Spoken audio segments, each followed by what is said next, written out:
Muy buenos días, mi nombre es Carlos Aspiazu, soy químico farmacéutico de profesión, tengo un doctorado en química aparte y se me ha asignado por parte del Instituto Esperhas asignarles y enseñarles la materia de Química 1.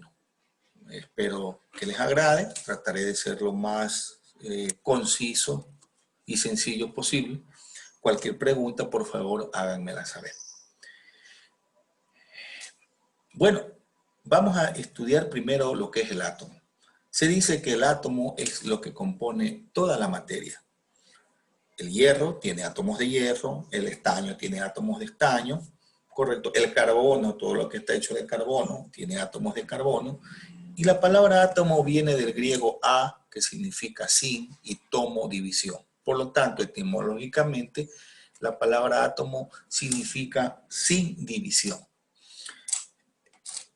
Esto del átomo viene desde hace algunos miles de años atrás, en que los antiguos griegos se comenzaron a preguntar de qué está compuesta la materia. La materia, como ustedes entenderán, antiguamente no habían tantos instrumentos para saber de qué están hechas las cosas. Hoy sabemos, gracias a los microscopios, que los tejidos están hechos de células y que las células a su vez en su interior tienen otras organelas celulares citoplasmáticas y del núcleo.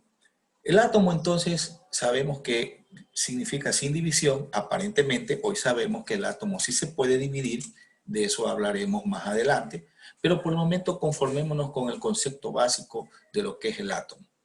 Dice el concepto aquí en el libro que el átomo es lo que compone la materia. ¿Y qué es materia? Es todo aquello que ocupa un lugar en el espacio y tiene masa. Demócrito postuló que la materia estaba formada por partículas muy pequeñas e indivisibles, llamadas átomos. ¿Qué significa sin división? Y esto no se puede dividir y por tanto el átomo es la unidad constituyente más pequeña de la materia. Hoy en día, gracias a los avances de la física, sabemos que el átomo sí se puede dividir y que hay otras partículas subatómicas. Eso lo veremos mucho más adelante. ¿Correcto? Quiero que vean aquí lo que es el átomo. El átomo está formado por dos partes, por un núcleo central y por una corteza. En otros libros ustedes no encontrarán la palabra corteza, sino corona. Muy bien. El átomo está formado por núcleo y por corteza, pero a su vez el núcleo atómico se compone de protones y de neutrones. Y la corteza se compone de los electrones, que son los que están rodeando al núcleo del átomo. Veamos aquí un gráfico sencillo de lo que es el átomo. Es un modelo sencillo de lo que es el átomo. Veremos aquí, permítame por favor garabatear un poquito. Correcto. Déjenme ver si garabateo un poco más grueso. Déjenme ver. Bueno, no importa por el momento. Decíamos que el átomo se compone de un núcleo y de una corteza o corona. El núcleo en este dibujo está representado por este circulito que se compone de bolitas rojas y de bolitas azules. Las bolitas azules son los neutrones y las bolitas rojas son los protones. La unión de protón y electrón forma el átomo. Y la envoltura o corona está formada por los electrones, que hoy en día se sabe que giran en determinados sentidos alrededor del núcleo. Eso es de lo que está compuesto el átomo. Vamos ahora nuevamente al libro para seguir la secuencia. Entonces, núcleo se compone de protones y neutrones, ¿correcto? Y la corteza de los electrones, ¿correcto? Debo de adelantarles, y más adelante lo voy a reforzar, que el átomo no tiene carga eléctrica, porque las cargas eléctricas están balanceadas. Ustedes saben que hay dos tipos de cargas eléctricas, las cargas positivas y las cargas negativas. En el caso del átomo, los protones poseen una carga positiva y los electrones, en cambio, tienen carga negativa. Correcto. Y como tienen igual número de cargas, protones y neutrones, se neutralizan. Y los neutrones son los componentes del núcleo que no tienen carga. Correcto. Protones positivos, electrones negativos. Eso hay que tenerlo más adelante en cuenta para comprender muchas otras cosas mayores. Correcto. John Dalton enunció su célebre teoría atómica que justifica estos postulados. La materia está formada por pequeñas partículas indivisibles llamadas átomos. La materia tiene todos sus átomos iguales. Un elemento, por ejemplo, el elemento hierro solamente tiene átomos de hierro. El elemento cobre tiene solamente átomos de cobre. Correcto. Los átomos de diferentes elementos se distinguen por su masa y sus propiedades. Repetimos, los átomos de los diferentes elementos se distinguen por su masa y otras propiedades. Es decir, que un átomo de hierro no es igual a un átomo de estaño. Se distingue por características que veremos más adelante y por su masa. Es decir, la masa del hierro es 53, por ejemplo, y la del estaño me parece que es 60.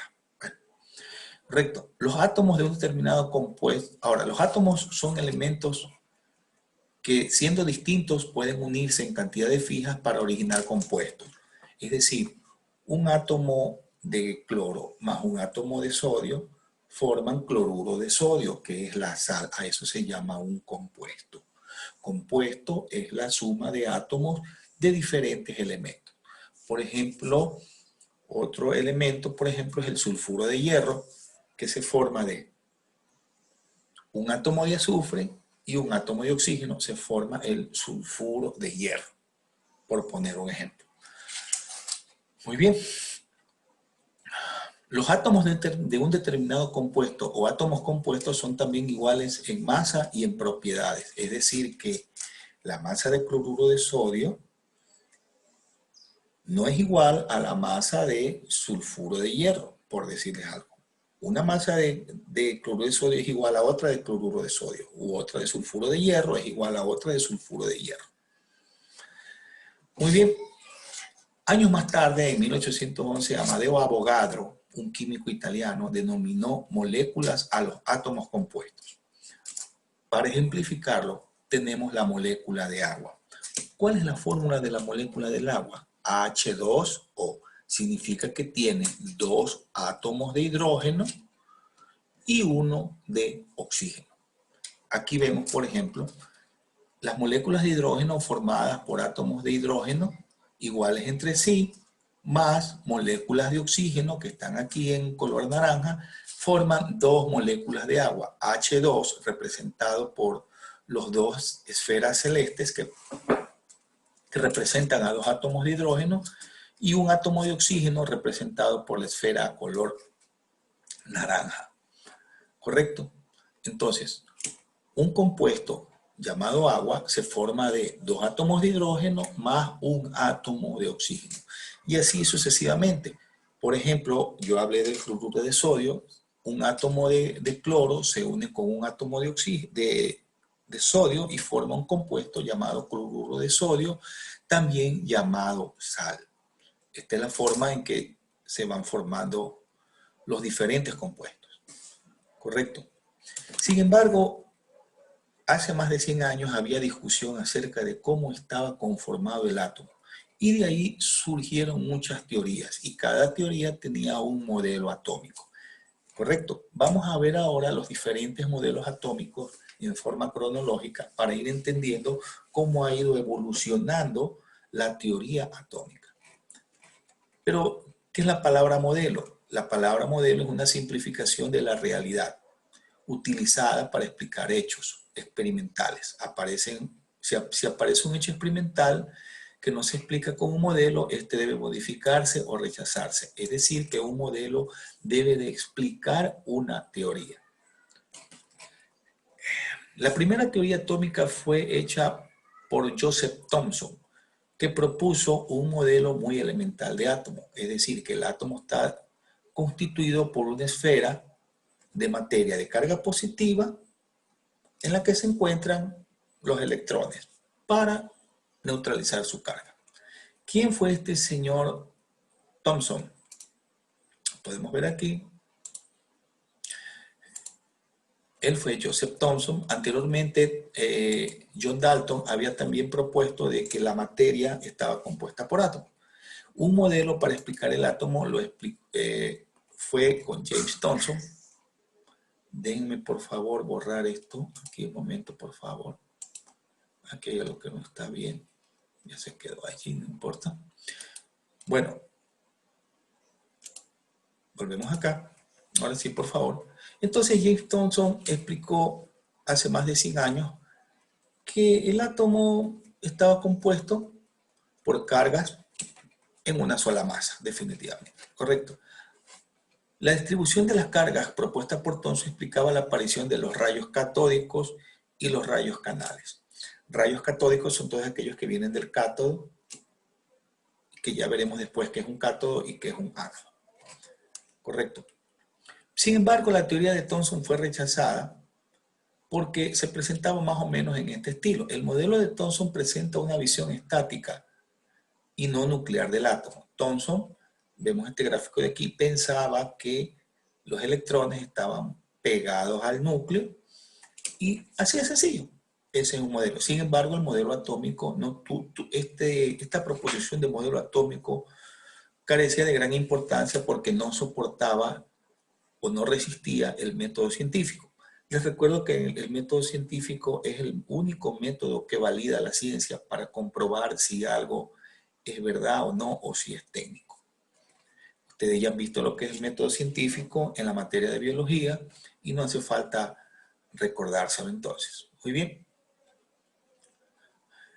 Sin embargo, en el año de 1911 ya se sabía entonces que el átomo estaba formado por un núcleo que tiene protones y neutrones y por una envoltura o corona que está formada por los electrones.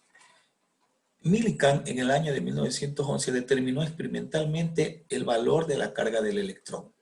El electrón, si vemos aquí, lo estoy sombreando por favor aquí, la carga del electrón representado por una E minúscula y por un signo menos, este es el símbolo para representar electrón en química, es igual a menos 1.602.189 por 10 a la 19 por 10 a la menos 19 coulombios.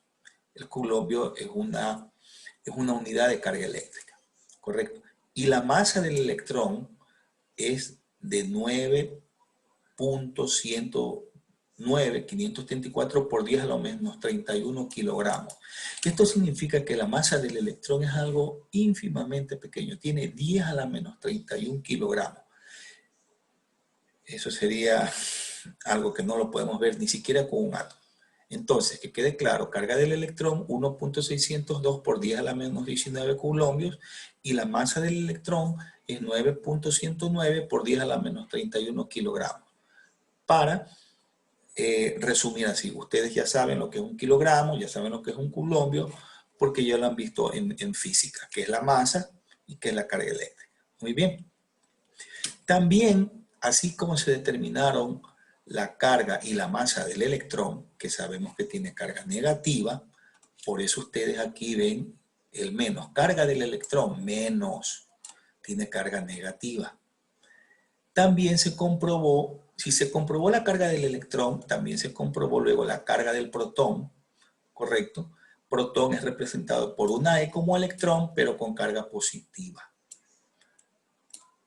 La carga del electrón es más 1.602 por 10 a la menos 19 coulombios. Quiero que noten que la carga del electrón, que está aquí arriba, sombreada, por favor, tiene exactamente el mismo valor que la carga del protón. Por eso se neutralizan. Las cargas de protones son iguales a las cargas de electrones. Y la masa del protón, eso sí, es un poquito más grande que la del electrón. Un protón tiene una masa de 1.672 por 10 a la menos 27 kilogramos. Esto lo vamos a tener presente cuando hagamos cálculos estequiométricos, etc. Luego surgió otra teoría emitida por un famoso químico también de hace 100 años que se llamaba Ernest Rutherford. Ernest Rutherford, a través de un experimento, propuso que el átomo no debería ser como el átomo de Thomson, que era una masa donde los electrones estaban pegados al núcleo. Él, en cambio, propuso lo que se denominaría hoy día tal vez un modelo planetario. Un núcleo en el centro, correcto, y alrededor estaban orbitando los electrones. Pero ¿cómo él dedujo esto? Hay un famoso experimento que es el experimento de Rutherford. Ya lo vamos a ver. A ver, veamos aquí. Ernest Rutherford, a ver, perdón un momento, caballeros. Ernest Rutherford diseñó un experimento para decir que el átomo estaba compuesto por un núcleo en el centro y alrededor de él, a mucha distancia, estaban girando los electrones. ¿Correcto? Hizo un famoso experimento que se lo detalla aquí. Emitió una fuente de partículas alfa cargadas positivamente. Esas partículas las hizo pasar por una lámina de oro. Correcto. Y alrededor de la lámina de oro había un detector de partículas. Al emitir partículas cargadas positivamente, algunas rebotaban en la placa, que es una placa de oro, rebotaban, correcto. Otras, en cambio, otras partículas pasaban a la lámina de oro y pasaban de largo sin cambiar su dirección, como ven aquí en los dos puntitos, ¿correcto? Y había una tercera variante, de que algunas partículas atravesaban la placa, pero en lugar de no cambiar su dirección, estas se dirigían a otra dirección. ¿Qué concluyó Rutherford con este experimento? Para aquellas cargas que rebotaban aquí, es que las partículas cargadas positivamente chocaban con algo y rebotaban. Un ejemplo, cuando tiramos una pelotita contra una pared, rebota. Eso significa que esa carga se estrelló contra algo. Ese algo era el núcleo. Correcto. Para la segunda opción, para aquellas partículas que seguían su paso de largo, sin cambiar su dirección, él supuso que esas partículas que no rebotaban contra algo, seguían de largo, es porque había un espacio vacío. Y en la tercera opción, aquellas partículas que desviaban su trayectoria, atravesaban la placa de oro y desviaban su trayectoria, es porque esas partículas cargadas positivamente se estrellaron contra algo que las desvió, contra algo muchísimo más pequeño que no alcanzó a regresarlas, como el primer caso, sino que solo las desvió. ¿Correcto? Ese es el famoso experimento de Ernest Rutherford. En base a ese experimento, él dijo lo siguiente, que para aquellas partículas cargadas positivamente que regresaban es porque se estrellaban contra el núcleo y rebotaban. Las partículas que seguían de largo es porque pasaban de largo, pasaban entre el núcleo y los electrones y seguían de largo. Y para aquellas que se desviaban como tercera opción, es que se estrellaban con los electrones. Entonces él dijo que el átomo, debe de tener un núcleo rodeado de electrones, pero a muchísima distancia, siguiendo una especie de un sistema planetario, donde simulamos que el núcleo del átomo es el Sol y los planetas son los electrones. Un modelo planetario. Pero este modelo planetario, sin embargo, no explicaba muchas cosas del átomo. Volvamos al libro, por favor, donde se habla de los modelos atómicos del de Rutherford en 1911, que acabo de explicarlo. Entonces, el descubrimiento del núcleo condujo a Rutherford a establecer un nuevo modelo atómico. Propuso que la mayor parte de la masa y toda la carga positiva del átomo se concentran en una minúscula gran zona central de gran densidad, el núcleo. Por eso chocaban contra el núcleo y regresaban. El átomo, mucho mayor que el núcleo, incluye una corteza eléctrica, que es la región donde los electrones describen órbitas, como el modelo planetario, alrededor del núcleo. Y el átomo es neutro porque el número de electrones es igual al número de protones. Ya lo vamos a ver en su posterior. Recordemos que el átomo está compuesto en su núcleo por protones y neutrones. Protones con carga positiva, los neutrones sin carga. Y la corteza está compuesta por electrones cargados negativamente. Y para que se mantenga el equilibrio, las cargas positivas de protones deben ser iguales a las cargas negativas de electrones. Eso lo acabamos de ver aquí cuando midieron la carga del electrón, que es 1.602 por 10 a la menos 19, y la carga del protón, que es exactamente 1.602 por 10 a la menos 19, pero con carga positiva. Correcto. Esa fue una de las deducciones del experimento de Rutherford. Y aquí tenemos el modelo atómico de Rutherford. Es otro modelo de... casi es el mismo que el que vimos hace un rato en la diapositiva, con un núcleo compuesto de protones y neutrones. Los protones son las bolitas oscuras, los neutrones son las bolitas celestes y los electrones girando alrededor, están como bolitas rojas. Muy bien, hemos hablado de neutrones, de protones, pero ¿quién descubrió el neutrón? El neutrón fue descubierto en 1932, o mejor dicho, fue demostrado experimentalmente, porque ya se sospechaba que el núcleo atómico tenía protón más otra cosa que la llamaron neutrón por no tener carga. El físico inglés Chadwick detectó una nueva partícula subatómica en una reacción nuclear. Las características de esta coincidieron con las predichas por Rutherford y mantuvo el nombre que se le había dado, neutrón. Es decir, que Rutherford ya había predicho teóricamente que habían los neutrones. Chadwick lo demostró experimentalmente, que es en lo que se basa el método científico, ¿correcto? La carga del neutrón fue cero, ¿correcto? Por eso se llama neutrón, cero, ni positivo ni negativo, y tiene una masa de 1.674 por 10 a la menos 27 kilogramos. El modelo de Rutherford explicaba los resultados de su experimento. Correcto, las partículas alfa o las partículas cargadas positivamente en el experimento de Rutherford pasan lejos del núcleo, no se desvían porque la corteza electrónica no los afecta. Las partículas alfa que pasan cerca del núcleo se desvían porque éste se somete a una repulsión electrostática, se estrella y se van. Y las partículas alfa que chocan directamente contra el núcleo rebotan y son repelidas virtualmente. Ya sabemos entonces de qué está compuesto el átomo entonces, de núcleo y de corteza. El núcleo, repito, está compuesto por protones y neutrones y la corteza por los electrones. Debemos recordar también que los protones tienen carga positiva y los electrones carga negativa y los neutrones no tienen carga. Muy bien. Siguiendo con el libro entonces, ahora vamos a determinar cómo están compuestos los diferentes elementos químicos. Elementos químicos. Para saber de los elementos químicos, nosotros podemos ir rápidamente a la tabla periódica de los elementos. Esta es la tabla periódica de los elementos propuesta por Mendeleev y mejorada continuamente, ¿no?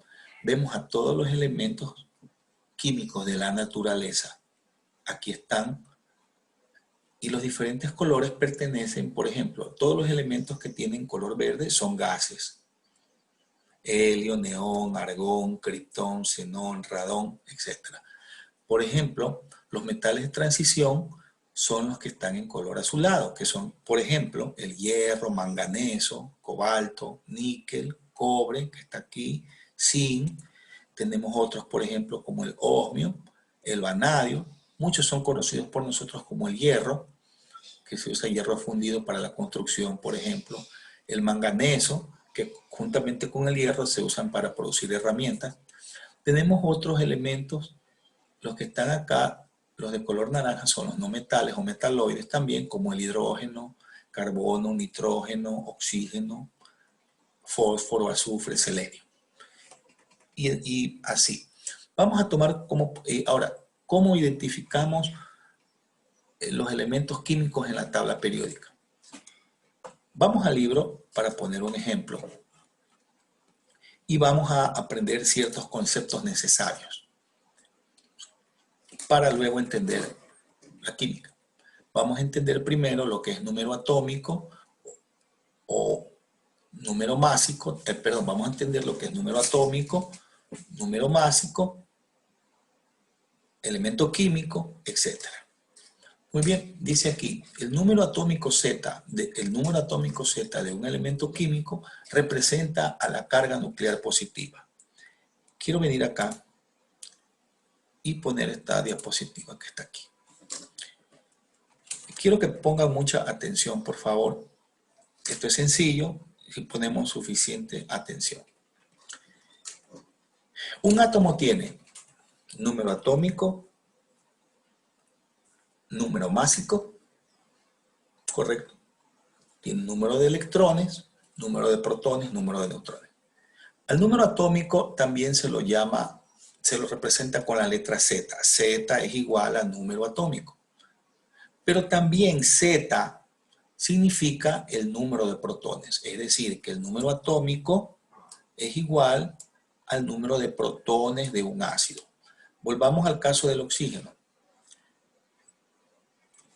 A ver, todavía no. Correcto. Ahora, ¿qué es número másico? Esta palabra másico viene de masa y se refiere a la masa del núcleo. El número másico es igual al número de protones más el número de neutrones. Es decir, que si un átomo tiene en su núcleo 10 protones más 10 neutrones, su número másico es 20. Al número másico se lo representa con la letra A. Quiero que tengan eso claro.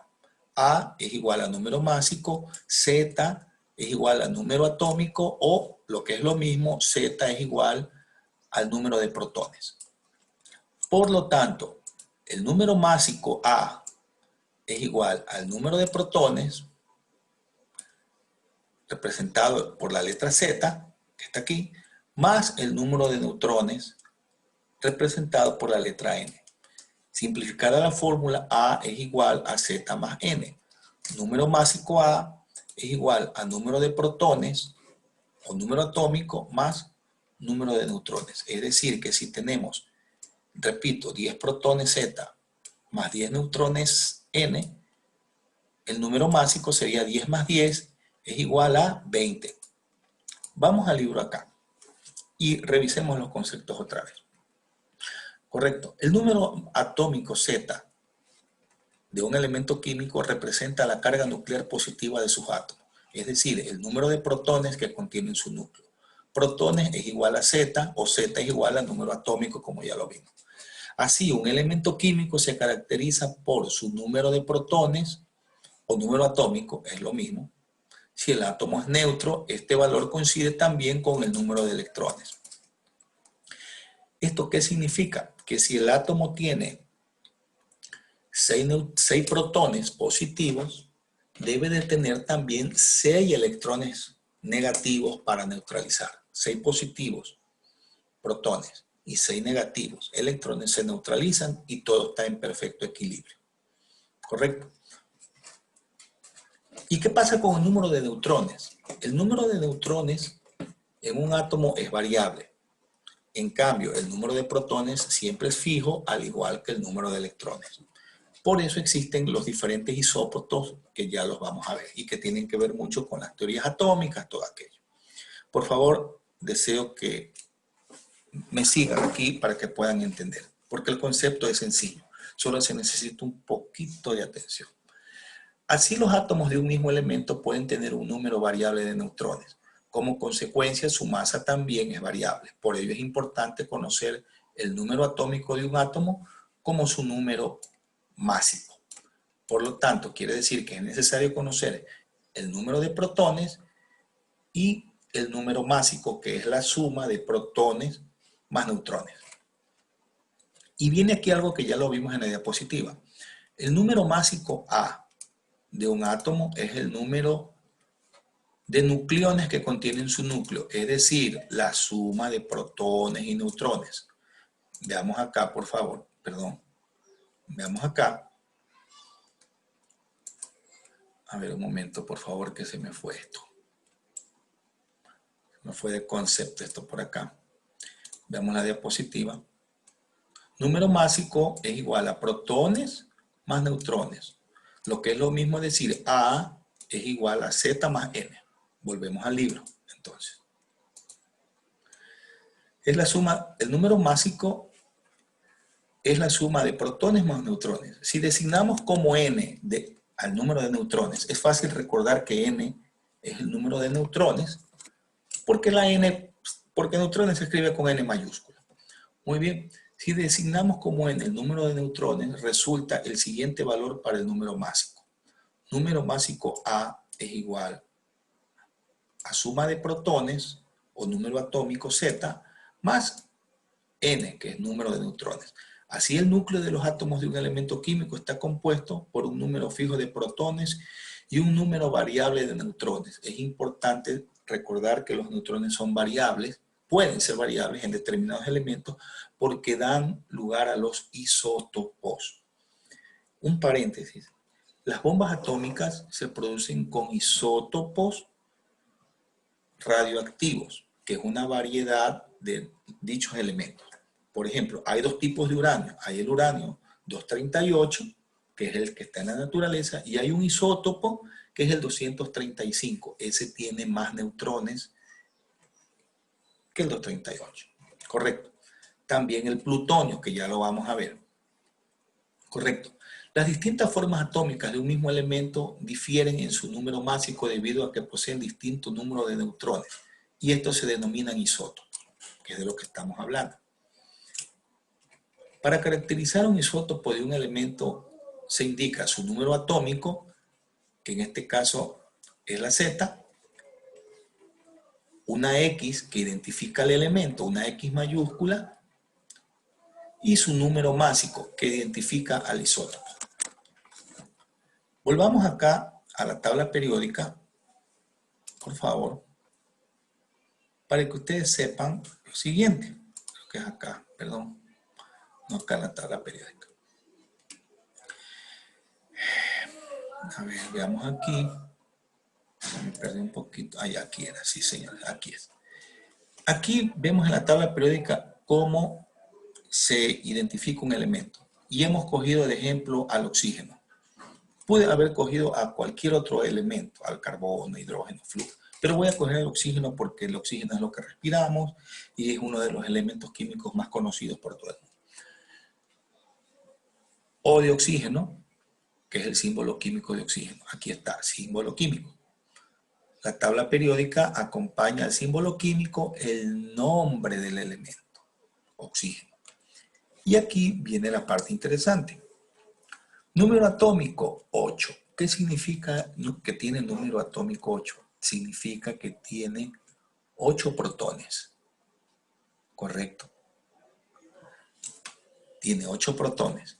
Eso también significa que si los protones son iguales a los electrones, también tiene 8 electrones girando. Y masa atómica, que está dicho aquí, pues lo mismo decir número másico, es la suma de protones y neutrones. Y sabemos que es 15.9. Para redondear tenemos 16. ¿16 qué significa? Que ese núcleo contiene 8 protones que están aquí. Y para que sean 16 tiene que haber entonces 8 neutrones. Volvamos al libro ahora sí. Aquí está de una forma un poco más general y simplificada. X hace un rato era la O de O2. A era el número másico, es decir, la suma de protones más neutrones. Y Z, el número atómico o número de protones. Y da un ejemplo aquí. El libro inmediatamente, que ya sabemos esto, podemos hacer ejercicios. Sin embargo, yo quiero con ustedes repasar nuevamente esto, que es muy importante. para cualquier elemento. Déjenme ver si es que alcanzan a ver, por ejemplo, la C, que está aquí. Ese símbolo pertenece al carbono. Tiene un número atómico de 6, significa que tiene 6 protones. Y un número másico de 12, significa que sí, que ese 12 está compuesto por protones, que son 6, y por diferencia sabemos que los neutrones también deben de ser 6 para que 6 y 6 den igual a 12, que es el número másico. Vamos a pasar un ejercicio aquí, que es bastante sencillo. Déjenme ver si lo puedo también ejemplificar acá. No lo voy a poder variar, pero lo vamos a hacer aquí, rápidamente. Y es sencillo. Quiero que recuerden, por lo tanto, A es número másico, Z número atómico o también número de protones. Correcto. Determina el número atómico Z, el número de neutrones N, el número másico A y el número de electrones de este elemento. Este es un isótopo. Este APU significa que el elemento que está aquí es el plutonio. Correcto. El número superior, el 239, sabemos que es el número másico, que es la suma de protones y neutrones. Y el 94 sabemos que es el número atómico o la cantidad de protones. Con esos datos que están en cualquier tabla periódica de este isótopo de plutonio y para cualquier otro elemento, ya vimos con el oxígeno, vimos también con el carbono, se puede determinar cuál es el número de electrones, cuál es el número de protones, etc. Muy bien, anotamos que el número atómico Z, ¿cuál es el número atómico? 94, que corresponde a Z. A es el número másico, esto está en la tabla periódica, 239. Estos datos no los dio el problema, 94 y 239. Nosotros sabemos que 239 es igual a A, que es el número másico. También sabemos que Z, que es el número atómico o número de protones, es 94. Por lo tanto, el número atómico Z es igual a 94 y el número másico es igual a 239.